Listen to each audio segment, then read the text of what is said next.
ఎప్పుడైతే కెరీతు వాగనేది ఎండిపోయిందో దేవుడు ఏలియా ప్రవక్తతో చెప్తూ ఉన్నారు, ఇక సారేపాదు ప్రాంతానికి వెళ్ళు. సీదోను అనే ప్రదేశంలోని ఒక ప్రాంతం పేరు సారేపాదు, అక్కడ నేను ఒక విధవరాలకి ఆజ్ఞాపించి ఉన్నాను, అక్కడికి నువ్వు వెళ్ళు అన్నాడండి. దేవుడు రీడైరెక్ట్ చేస్తూ ఉన్నాడు. అయితే ఇక్కడ కూడా మనలో కొంతమంది దేవుడు రీడైరెక్ట్ చేసినప్పుడు మనం ఏం చేస్తూ ఉంటాము, దేవుని యొక్క మాటకి లోబడకుండా ఉంటామండి. కంఫర్టబుల్ లైఫ్కి మనము అడిక్ట్ అయిపోతూ ఉంటామన్నమాట.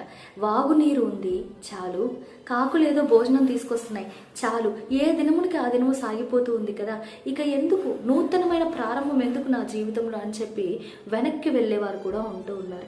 దేవా నేను ఇక్కడి నుంచి కదలను, నాకు ఇదే కావాలి, ఇలాంటి మనుషులే నేను నా జీవితంలో కలిగి ఉండాలి, ఇదిగో నేను దీన్ని విడిచిపెట్టలేకపోతున్నాను అని చెప్పి వాటినే మనము హత్తుకుని జీవిస్తూ ఉంటాం.